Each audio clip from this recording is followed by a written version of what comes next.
Friends, Gayatri క్రియేషన్కు స్వాగతం. ఈరోజు మనం రాజైన బానిసపిల్ల అనే కథ గురించి చెప్పుకోబోతున్నాం. ఖురాసాన్ దేశంలో ఒక కోటీశ్వరుడైన వర్తకుడికి ఆలీషార్ అనే నవమన్మధుడి లాంటి కొడుకు ఉండేవాడు. ఆ వర్తకుడు జబ్బుపడి తన కాలం సమీపించిందని తెలుసుకున్న వాడే ఆలీషార్ను పిలిచి, నాయనా, నేను కన్ను మూసే ముందు నీకు కొన్ని హితవాక్యాలు చెప్పాలనుకుంటున్నాను. ప్రపంచం భయంకరమైన కొలిమి లాంటిది. దానితో అతిగా సంపర్కం పెట్టుకోకు.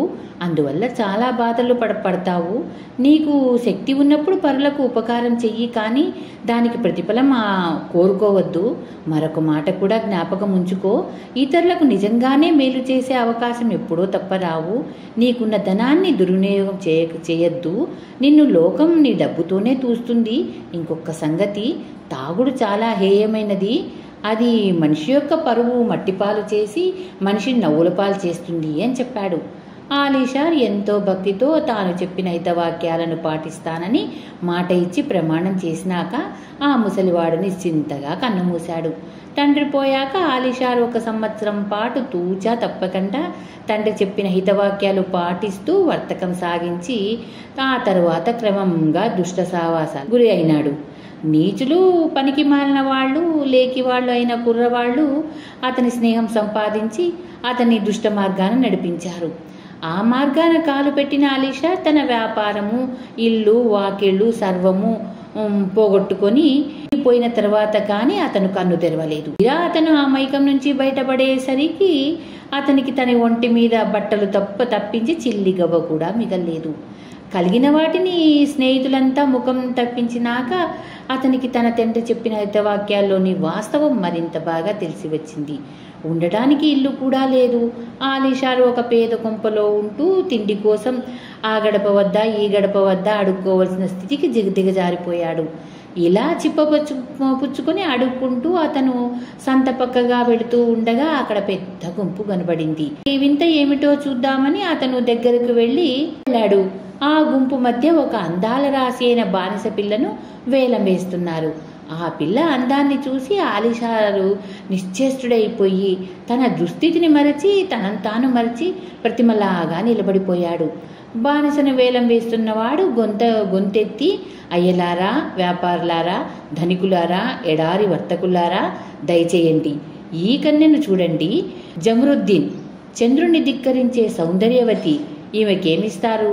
ఒక మాటనండి, తప్పులేదు అని ఆహ్వానించాడు. ఎవరో 500 దీనారాలు అన్నారు. రషీద్ అలీద్ అనే ముసలి పీనుగా ఒకడు 600 అన్నాడు. ఇతరులు పాట పెంచారు. ముసలి పీనుగా 1000 దీనారాలు అన్నాడు. ఆ తర్వాత ఎవరూ ఉలకలేదు. అప్పుడు వేలం పాటగాడు బానిస సొంత దారికేసి తిరిగి 1000కి ఒక పాట కొట్టేయమన్నారా అని అడిగాడు. దానికి బానిస సొంతదారు, నాకేమీ అభ్యంతరం లేదు, కానీ ఎవరెంత పాడినా ఆమెకు ఇష్టం లేని వాడికి అమ్మనని ప్రమాణం చేశాను. అందుచేత నువ్వు పొందవలసింది ఆమె అనుమతి అన్నాడు. అప్పుడు పాటగాడు బానిసపిల్లకేసి తిరిగి, అందాల రాణి, ఈ యోగ్యుడైన ముసలి రషీదుడు పోతావా అని అడిగాడు. జమరుద్దీన్ ఒప్పుకోనంది. అదే ధరకు ఆమెను మరెవరైనా కొనటానికి సిద్ధంగా ఉన్నారా అని పాటగాడు అడిగితే 2-3 సిద్ధపడ్డాడు. ఒకడు రషీద్ అంత ముసలివాడు కాదు, కానీ తన ముసలితనం తెలియకుండా జుట్టుకు ఎర్ర రంగు వేశాడు. మరొకడికి ఒక కన్ను లేదు. ఇంకొకడికి పొడుగాటి గడ్డం బొడ్డు దాకా వేలాడుతూ ఉంది. జమరుద్దీన్ అందరినీ వేళాకోళం చేసి ఎవరికి అమ్ముడుపోనన్నది. సరే అయితే ఇక్కడ ఉండేవారినందరినీ చూసి ఎవరికి అమ్ముడుపోతావో నీవో ఎంచుకో అన్నాడు పాటగాడు. ఆమె ఒక్కొక్క ముఖమే పరీక్షిస్తూ ఆలీషార్ను చూడగానే అతని అందానికి ఆ క్షణంలోనే బానిసైపోయింది. ఆమె అతన్ని పాటగాడికి వేలు పెట్టి చూపించి అతనికి అమ్ముడుపోతాను అంటూ మగవాడి అందం మీద ఎవరెవరో రాసిన పద్యాలు బోలెడు చదివింది. పాటగాడు నిర్ఘాంతపోయి ఆమె యజమానితో, ఇలా ఏమో అనుకున్నాను, అఖండురాలే అన్నాడు. ఇంతకే ఆశ్చర్యంగా ఉందా? దానికి రాని విద్య లేదు. అల్లిక పని అద్భుతంగా చేస్తుంది. 50 దీనారాలు ఖరీదు చేసే పరదాలు, తివాసీలు వారం రోజుల్లో అల్లుతుంది. ఆమెకిచ్చే ఖరీదు త్వరలోనే రాబట్టుకోవచ్చు అన్నాడు జమరుద్దీన్ అమ్ముతున్న యజమాని.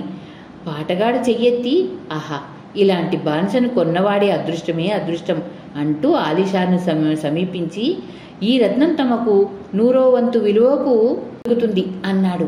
ఆలిషార్ విధి తనను ఈ విధంగా పరిహసిస్తున్నందుకు తనలో తాను నవ్వుకుంటూ, పూటకు ఠికాణా లేని వాడికి ఈ వర్తకుల మధ్య ఎలాంటి తలవంపు అనుకున్నాడు.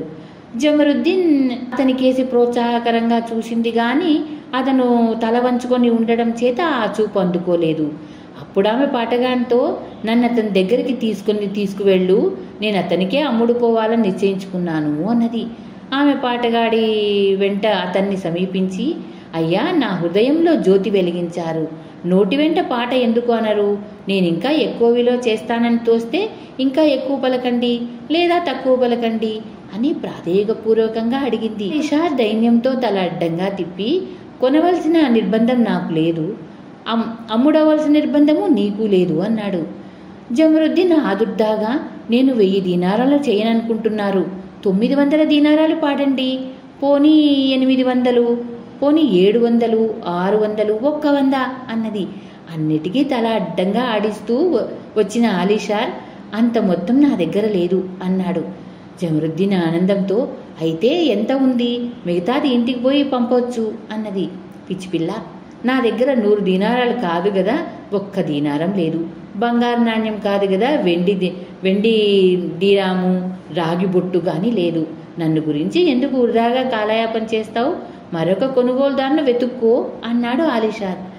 జమరుద్దీన్ అతనితో, అయితే అయ్యింది, కొనేయండి, నా చేతి మీద కొట్టి నా పైబట్ట నా మీద పరిచి నా నడుము చుట్టూ చెయ్యి వేస్తే నన్ను కొన్నట్టే గుర్తు అన్నది. ఆలిషార్ ఆమె కోరిక ప్రకారమే చేశాడు. అతను తన నడుము చుట్టూ చెయ్యి వేసేటప్పుడు ఆమె అతని చేతిలోనికి ఒక సంచి రహస్యంగా పెట్టి, అందులో 1000 దీనారాలున్నాయి, 900 అని మా యజమానికి ఇవ్వండి, 100 మన ఖర్చులకు అన్నది. ఆలిషార్ ఆ సంచిలోని డబ్బుతో 900 జమరుద్దీన్ అమ్మిన వాడికిచ్చి ఆమెను తన బసకు తీసుకుపోయాడు. ఈ బస చాలా పేదగా ఉంటుందని జమరుద్దీన్ ముందుగానే ఊహించింది. ఇంటికి వస్తూనే ఆమె మరొక డబ్బు సంచి ఆలిషార్ చేతిలో పెడుతూ, బజారుకు వెళ్ళి ఇంటికి అవసరమైన కర్ర సామాగ్రి, తివాసీలు, బాలీసులు కొనండి, ఒక పెద్ద నలచదరపు పట్టుగుడ్డ, బంగారు దారము, వెండి దారము, 7 రంగుల దారపు ఉండలు, ఒక పెద్ద సూది కొనుక్కురండి, భోజన సామాగ్రి కూడా పట్టుకురండి అని చెప్పింది. ఆలిషార్ బజారుకు వెళ్ళి ఆమె చెప్పినవన్నీ భోజన పదార్థాలతో సహా తెచ్చాడు. జమరుద్దీన్ ఇల్లు చక్కగా అలంకరించి దీపాలు వెలిగించింది. ఇద్దరూ సుష్టిగా భోంచేశారు. ఈ విధంగా వారి దాంపత్య జీవితం ప్రారంభమైంది. జమరుద్దీన్ తెరలు, తివాసీలు తయారు చేయటంలో గొప్ప నేర్పరి. ఆమె ఒక్క క్షణం కూడా విశ్రాంతి తీసుకోకుండా పనిచేసి ఒక అందమైన తెర తయారు చేసింది. రంగు దారాలతో దానిపైన అనేక జంతువులు, పక్షులు, ఫలాల వృక్షాలు మొదలైనవి జీవకళ ఉట్టిపడేలాగా కుట్టింది. ఈ తెర తయారు కావటానికి ఆమెకు 1 వారం రోజులు పట్టింది. అది పూర్తి కాగానే జమరుద్దీన్ దాన్ని మడిచి ఆలిషార్ చేతికిస్తూ, దీన్ని ఏ దుకాణంలో అయినా సరే 50 దీనారాలకు తక్కువ కానీ ధరకు అమ్మేయండి, బేరం అని చెప్పండి గాని ముక్కు మొహం తెలియని దారిని పోయేవాడితో మటుకు బేరం ఆడవద్దు, అలా చేస్తే మనం కష్టాల పాలైపోగలం, జాగ్రత్త అని హెచ్చరించింది. ఆలిషార్ ఈ నిబంధనలకు సమ్మతించి ఆమె తయారు చేసిన తెరను తెలిసిన దుకాణదారుకు ఒకడికి 50 దీనారాలకు అమ్మాడు. జమరుద్దీన్ అతని చేత మళ్ళీ తనకు కావలసిన పట్టు చదరాలు, దారాలు వగేరాలు తెప్పించి మరొక 1 వారం శ్రమపడి మరొక తెర తయారు చేసింది. దాన్ని కూడా ఆలిషార్ 50 దీనారాలకు తనకు తెలిసిన దుకాణంలోనే అమ్మాడు. ఈ విధంగా వారు తమ అవసరాలకు లోటు లేకుండా జీవిస్తూ వచ్చారు. ఆ రోజు వారి ఇద్దరి మధ్య ప్రేమ అపారంగా పెరగసాగింది. ఇలా ఉండగా ఒకనాడు ఆలిషార్ తన భార్య అల్లిన తివాసి ఒకటి మూటగట్టి తీసుకొని దాన్ని విక్రయించటానికి బజారుకు బయలుదేరాడు. అతనికి ఒక దళారి ఎదురుపడి తివాసి అమ్మి పెట్టడానికి ఒప్పుకున్నాడు. ఇద్దరు దుకాణాల ముందుగా వెళుతూ బేరం చెబుతూ ఉండగా ఒక క్రైస్తవుడు ఎదురుపడి ఆ తివాసిని 60 దీనారాలకు కొంటా అన్నాడు. ఆలిషార్ అమ్మనంటే బేరం 100 దీనారాలకు పెంచాడు. కానీ ఆలిషార్కు అమ్మటం ఇష్టం లేదు. ఎందుచేతనంటే అతనికి క్రైస్తవులంటే అపనమ్మకము, అసహ్యము. అయితే దళారి మాత్రం అతని చెవిలో ఇంత మంచి బేరం పోనివ్వవద్దని సలహా ఇచ్చాడు. అసలు సంగతి ఏమంటే ఆ క్రైస్తవుడు దళారికి అదివరకే 10 దీనారాలు లంచం పెట్టి ఈ బేరం కుదిర్చమని కోరి ఉన్నాడు. తన తివాసీలను తెరలను తెలియని వారికి ఇవ్వవద్దని జమరుద్దీన్ హెచ్చరించున్నప్పటికీ దళారివాడి నిర్బంధంతో ఆలీషార్ బేరం ఒప్పుకున్నాడు. డబ్బు తీసుకొని అసంతృప్తిగా ఆలీషార్ ఇంటి దారి పట్టాడు. కొంత దూరం వెళ్లి వెనక్కు తిరిగి చూస్తే తివాసీ కొన్నవాడు తన వెనకే వస్తుండడం అతని కంటపడింది. అతను ఆగి, మీ జాతి వాళ్ళకి ఈ ప్రాంతంలో ఏం పని ఉండదే, ఎందుకు ఇటు వస్తున్నావు అని క్రైస్తవుడిని అడిగాడు. నాకు ఈ వీధి చివరన కొంచెం పని ఉంది అన్నాడు క్రైస్తవుడు. కానీ ఆలీషార్ తన ఇంటి గుమ్మం చేరుకునేసరికి పక్క సందు నుంచి వచ్చి వాడు కూడా హాజరైనాడు. నన్నెందుకు ఇలా వెంటాడుతున్నావురా పాపిష్టి వెధవా అన్నాడు ఆలీషార్ కోపంగా. నేను కావాలని వెన్నంటి రాలేదు, నూరార్చుకుపోతుంది, దాహానికి కాస్త నీరిప్పించండి, మిమ్మల్ని అల్లా కటాక్షిస్తాడు అన్నాడు క్రైస్తవుడు. ఎంత నీచుడికైతే మటుకు దాహం అంటుంటే నీరు నిరాకరించడం ఎలా? ఆలీషార్ తలుపు తెరిచి ఇంట్లోకి వెళ్ళి నీటి కూజాను తీసుకొని మళ్ళీ బయటకు రాబోతుండగా జమరుద్దీన్ తలుపు తెరిచి అలికిడి విని యువతలకొచ్చి, ఇవాళ ఇంత ఆలస్యమైందేం, తివాజు అమ్ముడిపోయిందా, కొన్నవాడు పరువైన వర్తకుడా లేక ఊరు పేరు లేనివాడా అన్నది. ఇవాళ అంగళ్ళలో రద్దీ జాస్తి కావటం చేత కొంచెం ఆలస్యమైంది, తివాసీని పరువైన వాడికి అమ్మాను అని ఆలీషార్ బొంకాడు. ఆ నీరెవరికి అని ఆమె అనుమానంగా అడిగింది. దళారి వాడికి నాతో వచ్చాడు అంటూ ఆలీషార్ బయటికి వెళ్ళాడు. కానీ బానిస మనసులో ఏదో ఆరోటం సాగింది. ఏదో ప్రమాదం జరుగుతున్నట్టుగా ఆమెకు తోచింది. క్రైస్తవుడు వీధిలో నిలబడిక తలవాకిలి గుండా నడవలోనికి వచ్చేశాడు. దొంగ వెధవ, నా అనుమతి లేకుండా నా ఇంట్లోకి ఎలా అడుగు పెట్టావు అని ఆలీషార్ గర్దించాడు. నిలదొక్కోవడానికి కూడా తాళలేక ఒక్క అడుగులో లోనికి వేశాను. ఇది నడవే గాని ఇల్లు కాదు కదా, ఇది వీధిలో జమే. ఒక్క క్షణం విశ్రాంతి తీసుకొని నా దారి నేను పోతాను అన్నాడు ఆ క్రైస్తవుడు. అతను ఆలీషార్ నుంచి కూజా అందుకొని నీరు తాగి కూజా ఆలీషార్కు తిరిగి ఇచ్చేశాడు. వెళ్ళిపోతాడని ఆలీషార్ ఎంతసేపు చూసినా ఆ క్రైస్తవుడు కదలలేదు. ఇంకా వెళ్ళిపో అన్నాడు ఆలీషార్. అయ్యా, ఒక చిన్న ఉపకారం చేస్తే అది కలకాలం ఉంటుంది. అలాంటి పనులు చేసే బుద్ధి తమకు అల్లా ఇవ్వలేదా? నా దాహమైతే తీరింది కానీ ఆకలి దహించుకుపోతుంది. ఏమీ వద్దు, ఇంత ఎండిపోయిన రొట్టె ముక్క ఉల్లిపాయ అయినా సరే నా మొహాన వేస్తే ఆకలి తీర్చుకుంటాను అన్నాడు అతను. మా ఇంట్లో ఇంత ఆహారం కూడా లేదు, మాట్లాడక ఇక బయటికి నడు అన్నాడు ఆలీషార్. అప్పటికీ క్రైస్తవుడు కదల్లేదు. ఇంట్లో ఏమీ లేకపోతే బజార్లో దుకాణం నుంచి మీగడ రొట్టె అయినా తెప్పించండి, లేకపోతే అల్లాపై ఒట్టు. నేను తివాసీకి ఇచ్చిన 100 దీనారాలు ఇంకా మీ వద్దనే ఉన్నాయి కదా, ఆకలి ఉన్నవాడిని బయటకు తరమటం మీకు మాత్రం ఏమంత మంచిది కాదు అన్నాడు అతను. ఆ దుర్మార్గుడి పైన ఆలీషార్కు ఎంత మంటగా ఉన్నా వాడి కోరిక తీర్చక తప్పలేదు. ఉన్న చోటు నుంచి కదలవద్దామని క్రైస్తవుని హెచ్చరించి ఆలీషార్ బయటకు వెళ్తూ తలవాకిలికి భద్రంగా తాళం పెట్టి దుకాణానికి వెళ్ళి వెచ్చవెచ్చని రొట్టెలు, హల్వాలు, పళ్ళు, ఇతర ఆహార పదార్థాలు కొని వెంటనే తిరిగి వచ్చాడు. ఇవన్నీ చూసి క్రైస్తవుడు, ఆహా, ఏమి అతిథి సత్కారం, ఇవన్నీ తెచ్చారెందుకు? వీటితో 10 మందికి విందు చేయవచ్చునే, తమరు కూడా నాతో పాటు భోజనం చేయాలని నా ప్రార్థన అంటూ ఆలీషార్ను నిర్బంధించి ఒప్పించాడు. ఇద్దరూ భోజనానికి కూర్చున్నారు. భోజనం మధ్యలో క్రైస్తవుడు ఒక అరటిపండులో రహస్యంగా మత్తుమందు పెట్టి, తమరీ పండు నా చేతి మీదుగా పుచ్చుకోవాలి అని ఆలీషార్కి ఇచ్చాడు. అరటిపండు తింటూనే ఆలీషార్ త్రోసిలో తప్పి పడిపోయాడు. మరుక్షణమే క్రైస్తవుడు చివాన లేచి వీధిలోనికి వెళ్ళాడు. అక్కడ అప్పుడే అతని మనుషులు ఒక కంచెరగాడితో సహా పొంచి ఉన్నారు. వారి వెంట ముసలివాడు రషీద్ ఆలిద్దీన్ కూడా ఉన్నాడు. ఈ ముసలివాడే జమరుద్దీన్ కొనడానికి ప్రయత్నించినది. ఇతను వాస్తవానికి క్రైస్తవుడే, కానీ వర్తకులలో వెలిగా ఉండకుండా ముసల్మాన్ అని అబద్ధమాడుతూ వచ్చాడు. ఈ క్రైస్తవుడు అతనికి స్వయాన తమ్ముడే. ఇతని పేరు బర్సుం తన అన్నతో తన పన్నాగమంతా వివరంగా చెప్పాడు. అన్నదమ్ములిద్దరూ వారి మనుషులు ఆలీషార్ని ఇంట జొరబడ్డాడు. జమరుద్దీన్ ఉండే చోటుకు వెళ్లి క్షణంలో ఆమె నోట గుడ్డలు కుక్కి ఆమెను కంచెరు గాడిద పైన వేసి తిన్నగా ముసలి రషీద్ ఇంటికి తీసుకుపోయారు. ముసలివాడు ఆమెను తన ఇంట్లోనికి మారుమూల గదిలోనికి తీసుకుపోయి ఆమె నోట కుక్కిన గుడ్డలు తీయించి, జమరుద్దీన్, ఇప్పుడు నువ్వు నా చేతిలో చిక్కావు. ఆ వెధవ ఆలీషార్ ఈసారి నిన్ను ఎలా కాజేసుకుపోతాడో చూస్తాను. నీవు ఎలాగూ నా దానివి కాక తప్పేది లేదు. అందుచేత నీ మతం విడిచిపెట్టి నాలాగే క్రైస్తవ మతం పుచ్చుకో, లేకపోతే నేను నా నౌకర్ల చేత చిత్రహింసలు చేయిస్తాను. నీ పాటలు కుక్కలు కూడా పడవు అన్నాడు. జమరుద్దీన్ కంటికి మింటికి ఏకతాటిగా ఏడుస్తూ కూడా ముసలిపీనుగా, నన్ను ముక్కలుగా కోసినా నా మతాన్ని వదులుకోను అన్నది. దాని మీదట ఆ ముసలివాడు ఆమెను తన చేతులు నొప్పులు పుట్టేదాకా కొట్టి, దీన్ని వంట ఇంటి బానిసలతో చేర్చండి, అన్నము నీరు ఇవ్వకండి అని నౌకర్లతో చెప్పాడు. అక్కడ ఆలీషార్ కొంతసేపటికి మత్తు వదిలి లేచి కూర్చొని ఓ జమరుద్దీన్ అని కేక పెట్టాడు. అతను లేచి ఆమె ఉండే గదికి వెళ్ళి చూస్తే ఆమె పల్లెవాటము రుమాళ్ళు చిందరవందరగా పడి ఉన్నాయి. అవి చూడగానే క్రైస్తవుడు జ్ఞాపకం వచ్చాడు. వాడే తన ప్రియురాల్ని తీసుకుపోయింటాడని అర్థమై ఆలీషార్కు దుఃఖం పొంగుకొచ్చింది. ఆ దుఃఖం శృతిమించి అతని మతియే పోయినట్టయింది. అతను అయ్యో జమరుద్దీన్ అని కేకలు పెట్టి రొమ్ము బాదుకుంటూ వీధిన పడ్డాడు. త్వరలోనే అనేక మంది కుర్రవాళ్లు పిచ్చివాడు పిచ్చివాడు అని కేకలు వేస్తూ అతను వెంట పడ్డాడు. అతన్ని ఎరిగిన వాళ్ళు కూడా పాపం పిచ్చెత్తింది కాబోలు అని జాలిపడ్డారు. ఇలా అతని నగరమంతా కలియెదురుతుండగా ఒక ముసల్ది అతనికి ఎదురుపడి, అతండ్రే నీకు ఈ పరిస్థితి ఎందుకు వచ్చింది నాయనా అని అడిగింది. ఆలీషార్ తన దీన చరిత్ర ఆమెతో చెప్పుకున్నాడు. ఆ ముసల్ది దీర్ఘంగా ఆలోచించి, చూడు, బజారుకు వెళ్ళి ఆడవాళ్లు కొనే పూసలు గాజులు వెండి పూతగల ఉంగరాలు జుమ్కీలు కొని ఒక తట్టలో పెట్టి తేగలవా? ఆ తట్ట నెత్తి మీద పెట్టుకొని ఇల్లు తిరిగి నీ జమరుద్దుని ఎక్కడ ఉన్నది తెలుసుకొని చేతనైతే నీకు చేర్చడానికి ప్రయత్నిస్తాను అన్నది.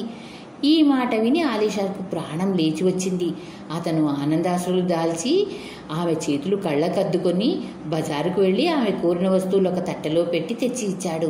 ఇంట్లోకి వెళ్ళి దుస్తులు మార్చుకొని ముఖానికి బురకా వేసుకొని తట్టెనెత్తిన పెట్టుకొని కర్ర ఒకటి తాటించుకుంటూ నగరంలో ఉండే గొప్ప వర్తకుల ఇళ్లకెల్లా వెళ్ళి ఆడవాళ్ళనందరినీ చూస్తూ రాసాగింది.